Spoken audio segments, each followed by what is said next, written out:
Hello' everyone, আপোনালোক সকলোক study with পাৰভেজৰ এটি নতুন ক্লাছলৈ পুনৰ স্বাগতম জনাইছোঁ। প্ৰথমতে আপোনালোক সকলোক ঈদ মুবাৰক। এই ঈদৰ পবিত্ৰখনত নেদেখাজনৰ ওচৰত এটাই দোৱা কৰোঁ যে আপোনালোকৰ আগন্তুক দিনত পৰীক্ষাটো ভালেদৰে হওক আৰু এই পৰীক্ষাত আপোনালোকে সকলোৱে যাতে উত্তীৰ্ণ কৰিব পাৰে তাৰে দোৱা কৰোঁ। আজিৰ ক্লাছত আমি 30টা গুৰুত্বপূৰ্ণ কুৱেশ্যন আনিছোঁ আৰু এই কুৱেশ্যনসমূহ আপোনালোকৰ আগন্তুক দিনত পৰীক্ষাত যথেষ্ট সহায় কৰিব বুলি আমি ভাবোঁ। তেনেহ'লে দেৰি নকৰি আৰম্ভ কৰোঁ আজিৰ প্ৰথমটো কুৱেশ্যন। আজিৰ প্ৰথমটো কুৱেশ্যন হ'ল তলৰ কোনটো বুদ্ধ ধৰ্মৰ প্ৰধান তিনিটা নীতিৰ ভিতৰত এটা নহয়? অপশ্যন 4টাৰ ভিতৰত শুদ্ধ উত্তৰ হ'ব জ্ঞান। জ্ঞানটো বুদ্ধ ধৰ্মৰ যি তিনিটা প্ৰধান নীতি আছে তাৰ ভিতৰত নহয়। বুদ্ধ ধৰ্মৰ প্ৰধান তিনিটা নীতি হ'ল বুদ্ধ, সংঘ আৰু ধৰ্ম। নেক্সট কুৱেশ্যন, কুৱেশ্যন নম্বৰ 2, অসমীয়া গদ্য সাহিত্যৰ জনক বুলি কাক জনা যায়? অপশ্যন 4টা যদি আমি চাওঁ, হেম সৰস্বতী, ভট্টদেৱ, মাধৱ কন্দলী, কবিৰাজ চক্ৰৱৰ্তী। শুদ্ধ উত্তৰ হ'ব ভট্টদেৱ। ভট্টদেৱক অসমীয়া গদ্য সাহিত্যৰ জনক বুলি জনা যায়। নেক্সট কুৱেশ্যন, কুৱেশ্যন নম্বৰ 3, লোকসেৱা আয়োগৰ অধ্যক্ষক কোনে নিয়োগ কৰে? অপশ্যন 4টাৰ ভিতৰত শুদ্ধ উত্তৰ হ'ব ভাৰতৰ ৰাষ্ট্ৰপতিয়ে লোকসেৱা আয়োগৰ অধ্যক্ষক নিয়োগ কৰে। নেক্সট কুৱেশ্যন, কুৱেশ্যন নম্বৰ 4, কোন চনত লাচিমাৰ বিদ্ৰোহ সংঘটিত হৈছিল?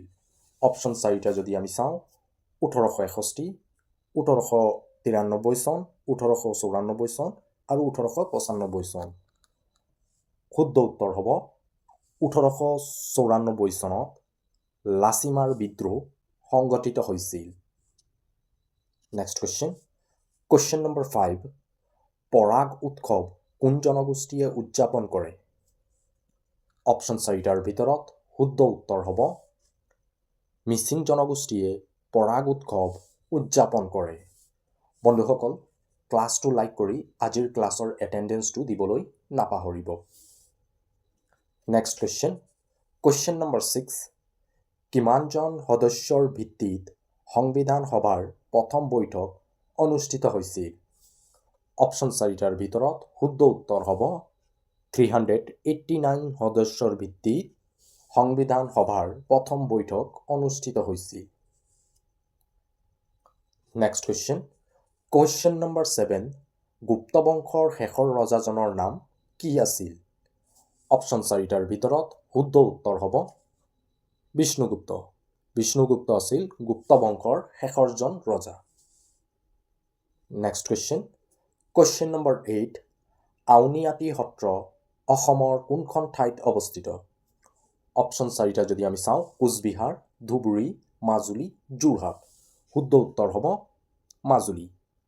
মাজুলীত আউনীআটী সত্ৰ অৱস্থিত। নেক্সট কুৱেশ্যন, কুৱেশ্যন নম্বৰ 9, কোনে বাইবেলখন অসমীয়ালৈ অনুবাদ কৰিছিল? অপশ্যন 4টাৰ ভিতৰত শুদ্ধ উত্তৰ হ'ব আত্মাৰাম শৰ্মাই বাইবেলখন অসমীয়ালৈ অনুবাদ কৰিছিল আৰু এই বাইবেলখন শিৱসাগৰৰ পৰা প্ৰকাশিত হৈছিল। শিৱসাগৰত মিছনাৰীসকলে যি প্ৰথম ছপাশাল স্থাপন কৰিছিল তাৰ পৰাই এই বাইবেলখন প্ৰকাশ পাইছিল। নেক্সট কুৱেশ্যন, কুৱেশ্যন নম্বৰ 10, ভাৰতৰ সংবিধানৰ কোনটো অনুচ্ছেদত ইউনিফৰ্ম চিভিল কোডৰ বিষয়ে বৰ্ণনা কৰা হৈছে? অপশ্যন 4টাৰ ভিতৰত শুদ্ধ উত্তৰ হ'ব আৰ্টিকেল 44ত ইউনিফৰ্ম চিভিল কোডৰ বিষয়ে বৰ্ণনা কৰা হৈছে। এই আৰ্টিকেল 44টো কিহত আছে? DPSP, direct principle of state policy.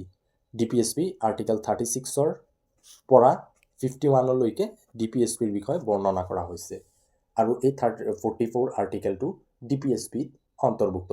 DPSPৰ full form হ'ব direct principal of state policy, যাক অসমীয়াত আমি ৰাষ্ট্ৰৰ নিৰ্দেশাত্মক নীতি হিচাপে জানো। নেক্সট কুৱেশ্যন, কুৱেশ্যন নম্বৰ 11, ভাৰতৰ কোন চনত প্ৰথমবাৰ নিৰ্বাচন অনুষ্ঠিত কৰা হৈছিল? অপশ্যন 4টাৰ ভিতৰত শুদ্ধ উত্তৰ হ'ব 1951 চনৰ পৰা 1952 চনলৈকে ভাৰতত প্ৰথমবাৰৰ বাবে নিৰ্বাচন অনুষ্ঠিত কৰা হৈছিল। ইম্পৰ্টেণ্ট কুৱেশ্যন হয়, বহুবাৰ পৰীক্ষাত আহিছে। নেক্সট কুৱেশ্যন, কুৱেশ্যন নম্বৰ 12, কোনখন ৰাষ্ট্ৰীয় উদ্যানক পূৰ্বৰ আমাজন নামেৰে জনা যায়?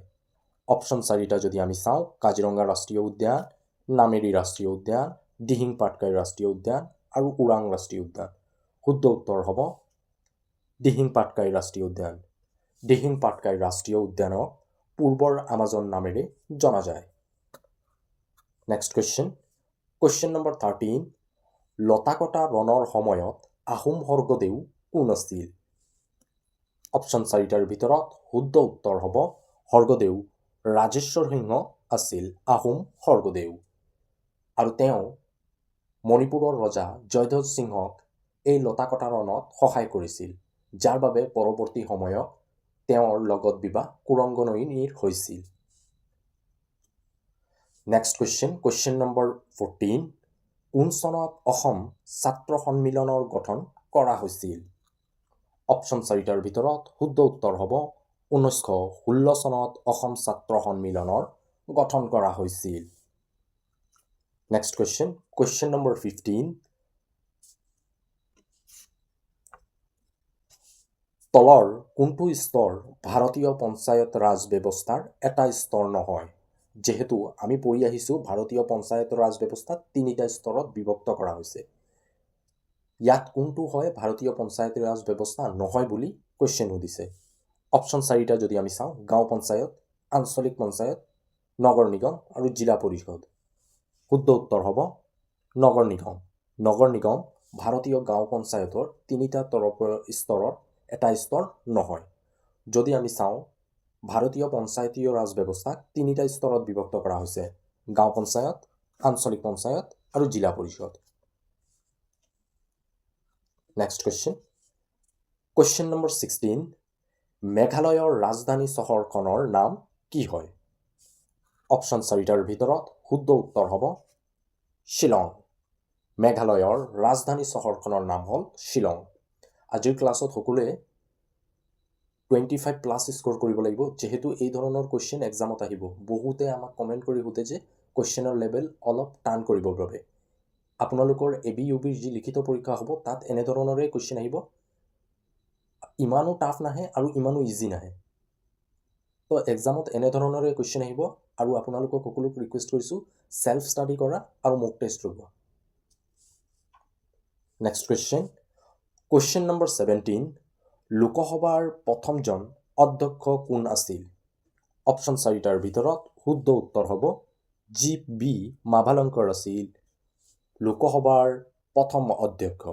যদি পৰীক্ষাত কুৱেশ্যন আহে বৰ্তমান লোকসভাৰ অধ্যক্ষ কোন হয়, উত্তৰ হ'ব ওম বিৰলা।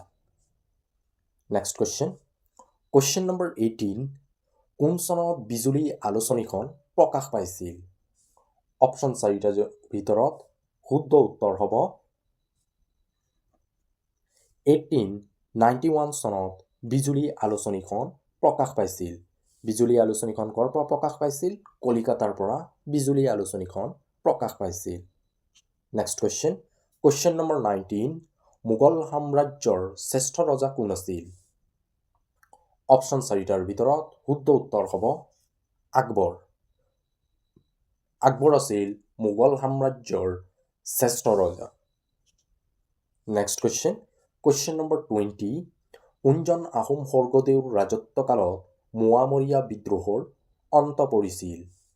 অপশ্যন 4টাৰ ভিতৰত শুদ্ধ উত্তৰ হ'ব স্বৰ্গদেউ কমলেশ্বৰ সিংহৰ ৰাজত্বকালত মোৱামৰীয়া বিদ্ৰোহৰ অন্ত পৰিছিল। বন্ধুসকল, যদি আপোনালোকে আমাৰ আৰু MCQ প্ৰেক্টিছ কৰিব বিচাৰে আগন্তুক দিনত পৰীক্ষাৰ বাবে, তেনেহ'লে আপোনালোকে আমাৰ আছাম পুলিচ ABUBৰ প্ৰেক্টিছ ছেট বুলি এটা প্লেলিষ্ট বনোৱা আছে, য'ত আমি 700+ MCQ আলোচনা কৰিছোঁ। এই সকলো MCQ আপোনালোকৰ আগন্তুক দিনৰ পৰীক্ষাৰ বাবে খুবেই জৰুৰী হয়। যদি আপোনালোকে ক্লাছখিনি নাই চোৱা, ডেছক্ৰিপশ্যনত ক্লাছৰ লিংক দিয়া আছে। সকলোক ৰিকুৱেষ্ট কৰিছোঁ এবাৰ ক্লাছখিনি চোৱা। য'ত আমি যিসমূহ কুৱেশ্যন আলোচনা কৰিছোঁ এই কুৱেশ্যনসমূহ খুবেই জৰুৰী হয় আপোনালোকৰ আগন্তুক দিনত পৰীক্ষাৰ বাবে। নেক্সট কুৱেশ্যন নম্বৰ 21, নামবৰ অভয়াৰণ্য অসমৰ কোনখন জিলাত অৱস্থিত? উত্তৰটো আমাক কমেণ্ট কৰি সকলোৱে জনাবা। নেক্সট কুৱেশ্যন নম্বৰ 22, কৰম পূজা কোন মাহত পালন কৰা হয়? অপশ্যন 4টাৰ ভিতৰত শুদ্ধ উত্তৰ হ'ব ভাদ মাহ। ভাদ মাহত কৰম পূজা উদযাপন কৰা হয়। নেক্সট কুৱেশ্যন নম্বৰ 23, লোদী বংশৰ শেষৰ ৰজাজনৰ নাম কি হয়? অপশ্যন 4টাৰ ভিতৰত শুদ্ধ উত্তৰ হ'ব ইব্ৰাহিম লোদী। ইব্ৰাহিম লোদী আছিল লোদী বংশৰ শেষৰজন ৰজা আৰু তেওঁ বাবৰে পৰাস্ত কৰি লোদী বংশৰ পতন ঘটাইছিল। Next question number 24, PV Sindhu তলৰ কোনটো খেলৰ সৈতে জড়িত হয়? অপশ্যন 4টা যদি আমি চাওঁ ক্ৰিকেট, ফুটবল, কাবাডী, বেডমিণ্টন। শুদ্ধ উত্তৰ হ'ব বেডমিণ্টন। PV সিন্ধু বেডমিণ্টন খেলৰ সৈতে জড়িত হয়। নেক্সট কুৱেশ্যন নম্বৰ 25, ভাৰত আৰু চীনৰ আন্তৰ্জাতিক সীমাৰেখা কি নামেৰে জনা যায়? অপশ্যন 4টাৰ ভিতৰত শুদ্ধ উত্তৰ হ'ব McMahon line. McMahon line Bharat আৰু চীনৰ আন্তৰ্জাতিক সীমাৰেখাক কোৱা হয়। বন্ধুসকল, যদি ক্লাছটো চাই ভাল পোৱা ক্লাছটো নিজৰ বন্ধু বান্ধৱীসকলৰ মাজত শ্বেয়াৰ কৰিবলৈ নাপাহৰিব। যিসকল বন্ধু বান্ধৱীয়ে আপোনালোকৰ ABUBৰ প্ৰস্তুতি চলাই আছে আছাম পুলিচৰ, তেওঁলোকক এই ক্লাছটো শ্বেয়াৰ কৰিবলৈ নাপাহৰিব। Next question number 26, Dibang valley অভয়াৰণ্য কোনখন ৰাজ্যত অৱস্থিত? অপশ্যন 4টাৰ ভিতৰত শুদ্ধ উত্তৰ হ'ব অৰুণাচলত। অৰুণাচলত দিবাং ভেলী অভয়াৰণ্য অৱস্থিত। নেক্সট কুৱেশ্যন নম্বৰ 27, মোহিনীঅট্টম নৃত্য কোন ৰাজ্যৰ লোকনৃত্য হয়? অপশ্যন 4টা যদি আমি চাওঁ অন্ধ্ৰপ্ৰদেশ, কেৰেলা, তামিলনাডু, হিমাচল প্ৰদেশ।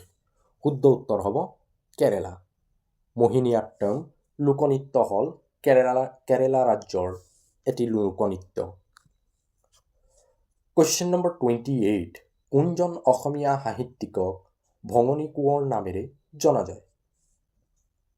অপশ্যন 4টাৰ ভিতৰত শুদ্ধ উত্তৰ হ'ব আনন্দ চন্দ্ৰ আগৰৱালাক ভঙনী কোঁৱৰ নামেৰে জনা যায়। নেক্সট কুৱেশ্যন নম্বৰ 29, ভাৰতৰ সংবিধানৰ পিতৃ হিচাপে কাক জনা যায়?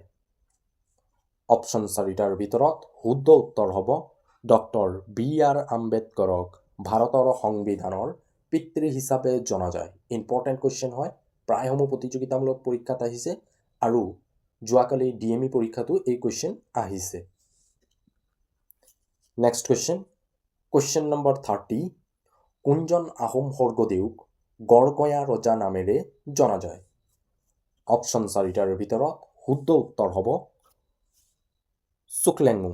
চুকলেংমুঙক গড়গঞা ৰজা নামেৰে জনা যায়। তো বন্ধুসকল, আজিৰ ক্লাছত এই 30টা কুৱেশ্যন আছিল আৰু এই 30টা কুৱেশ্যনত আপোনালোকে কিমান স্ক'ৰ কৰিছে আমাক কমেণ্ট কৰি জনাবলৈ নাপাহৰিব। আজিৰ ক্লাছত যদি কিবা ডাউট থাকে সেই ডাউটটো আমাক কমেণ্টত লিখিবলৈ নাপাহৰিব।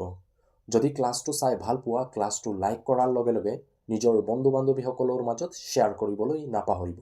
ইয়াৰ উপৰিও যদি প্ৰথমবাৰ আমাৰ চেনেলত ভিজিট কৰিছে তেন্তে আমাৰ চেনেলটোক ছাবস্ক্ৰাইব কৰিবলৈ নাপাহৰিব। বন্ধুসকল, পৰীক্ষা একেবাৰে সময় কম, যাৰ কাৰণে এই সময়ত প্ৰস্তুতিৰ বাবে অধিক কষ্ট কৰিব লাগিব। তো সকলোক ৰিকুৱেষ্ট কৰিছোঁ এইকেইটা দিন অধিক কষ্ট কৰা আৰু ফেচবুক, টেলিগ্ৰাম, ইনষ্টাৰ পৰা দূৰত থকা বুলি সকলোক ৰিকুৱেষ্ট কৰিছোঁ। এইকেইটা দিন যদি তোমালোকে অধিক কষ্ট কৰা নিশ্চয় তোমালোকৰ এক্সাম ক্ৰেক হ'ব। তোমালোকে ইতিমধ্যে বহু কষ্ট কৰিছা, যাৰ বাবে তোমালোকৰ এটা এক্সাম ক্ৰেক হৈছে, যাৰ ফলত আজি দ্বিতীয় এক্সামত তোমালোকে দিবা। তাৰ বাবে সকলোক ৰিকুৱেষ্ট কৰিছোঁ এইকেইটা দিন অধিক কষ্ট কৰা। ময়ো কৰিছোঁ। চ' আজি ঈদ আছে, তথাপিও আমি ক্লাছ আনিছোঁ আৰু আগন্তুক দিনতো আমি এনেকৈ কষ্ট কৰি যাম। তো আজিৰ ক্লাছত এইখিনি আছিল। পুনৰ লগ পাম আমি আমাৰ অন্য এটি ক্লাছলৈ। আজিলৈ ইমানে। Thank U.